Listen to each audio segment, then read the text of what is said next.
বলেন বিসমিল্লাহ কবুল। আপনি কে? আমাদের বাড়ির সামনে এরকম একটা উদ্ভট ড্রেস পরে এরকম নাচন কুদন করতেছেন? ওসমান। হ্যাঁ আমি ওসমান, আপনি কে? আমি নিজের মুখে বলতে পারবো না। আব্বা আম্মা দেখেন কে আসছে। আমাদের বাড়ির সামনে এই মেয়েটা কে? ও মা, এটা তো তোর বউ। কি উল্টাপাল্টা কথা বলতেছো মা? এই বজ্জাত মেয়ে তো আমার বউ হইতেই পারে না। কয়দিন আগে তুই ওর টেলিফোনে বিয়ে করলি? আমি যারে টেলিফোনে বিয়ে করছি সে মাথায় হিজাব পরতো, শাড়ি পরতো, আর এই মেয়ে এরকম জিন্সের প্যান্ট তারপর কি গেঞ্জি মেঞ্জি পরে দাঁড়া রয়েছে। অসম্ভব, এই মেয়ে আমার বউ হইতেই পারে না। এই কথা আপনার জন্য যখন আমি ছবি তুলে পাঠাইছি তখন আমি হিজাব টিজাব পইরা শাড়ি থ্রি পিস এডি পরছি। আমায় জোর করছে, নাইলে তো আমি সবসময় এডি পইরাই ঘুরি। ওরে আল্লাহ, কি বলতেছে? তার মানে ছবিতে একরকম বাস্তবে আরেক রকম। আল্লাহ, আমি তো বিসমিল্লাহ ধরা খাই গেছি। এই ভালো কথা, তোমার এরকম কালো লাগতেছে কেন? আমার গায়ের রং তো হালকা ডিপ, এর জন্য আমার কালো লাগতেছে। তোমার গায়ের রং কালো মানে? তুমি না আমার টেলিফোনে কইছো যে তুমি মোলার মতো ফর্সা, তোমার আত্মীয় স্বজন মজা করে তোমার সাদা মোলা ডাকে। ওটা তো আম্মা শিখাই দিছে দেখা বলছে, আমি নিজে থেকে বলতে চাই না। বেঈমান মিথ্যাবাদী, আমি তো আসলে সংসারই করুম না। এগুলা কি কষ্ট?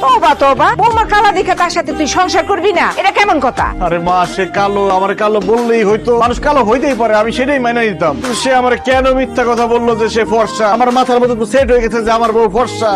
এখন তো দেখতেছে আমার বউ এটা অসম্ভব। এই মেয়ের সাথে আমি সংসার করতে পারবো না। হ্যাঁ, তুই বাড়ি থেকে বাইরে যা। মগের বললো পাইছেন আপনি, আপনি কই দেন আর আমি বাড়ির তোন বাইরে হয়ে গেলাম। আমারে বিয়া করছেন, সারা জীবন আমার সাথেই আপনার সংসার করতে হইব। ওই আমারে বাড়িতে বাইরে হয়ে যেতে কইবেন, সংসার করবেন না, এইসব কথা কইলে মুখ একদম ভেঙে দিমু। এটা কি তোমার কণ্ঠ?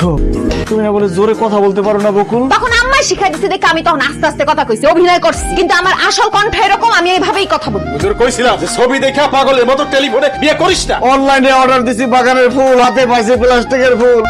হইছে, আর সাজগোজ করতে হইব না। তোমার গায়ের রং আমি মাইনা নিছি। তুমি কালো হইলো আমার বউ, ফর্সা হইলো আমার বউ। এখন যাও ওযু করে আসো। আমি মাত্র হাত মুখ ধুইয়া ফেস ওয়াশ দিয়া কসলা মুখ ধুই আইছি, এখন আমি ওযু করুম কেন? এসে রাজান দিছি, শুনো নাই? ওযু করে নামাজ পড়তে হইব না? আমার না আজকে নামাজ পড়তে ইচ্ছা করতেছে না, কালকে পড়বো না। আজকে নামাজ পড়তে ইচ্ছা করতেছে না, খালি খাইতে ইচ্ছা করতেছে। খাওয়ার সময় তার কও না যে আজকে খাইতে ইচ্ছা করতেছে না, কালকে খাবো না। তাছাড়া তুমি যে আজকে রাতে বাঁচবা তার কোনো গ্যারান্টি আছে? আল্লাহ না করে আজকে রাতে তুমি মরে গেলা, তাহলে তো বেনামাজি হিসেবে মরবা। নামাজ কেমনে পড়বো? শাড়িটা তো আধোয়া, আধোয়া শাড়ি পরে কি নামাজ পড়া যায় বলেন? এটা আধোয়া শাড়ি হইলে একটা পরিষ্কার শাড়ি পরে নামাজ পড়ো। মানে মানে কি? আমি না নামাজের নিয়ম কানুন সূরা কিরাত কিচ্ছু পারি না। ইয়াল্লাহ, কি বলতেছো? তুমি নামাজের সূরা কিরাত নিয়ম কানুন কিছুই পারো না? আসলে অনেক ছোটবেলায় মুক্তবে গিয়ে পড়ছিলাম তো, কিছুই আমার মনে নেই, সব ভুলে গেছি। এই এত সকালে আমার আপনি কই নিয়ে যাইতাছেন? এই তুমি দাঁড়াইছো কেন? বসো। ও মা, এখানে বাচ্চারা আরবি পড়া শিখতেছে, না আমি বলবো। ওদের সাথে বসে তুমি আরবি পড়া শিখবা? তোমার কি মাথা খারাপ হয়ে গেছে? আমি কেন বাচ্চাগুলোকে বসে মুক্তবে আরবি পড়া শিখুন? কারণ তুমি সূরা কিরাত নামাজের নিয়ম কানুন কিচ্ছু জানো না। এখন থেকে তুমি এই যে মৌলভী স্যারের কাছে বাচ্চাদের সাথে সূরা কিরাত নামাজের নিয়ম কানুন শিখবা। অসম্ভব, এই বয়সে আমি বাচ্চাদের সাথে বসে আরবি পড়া শিখতে পারবো না। মানুষ দেখলে কি কইব কও?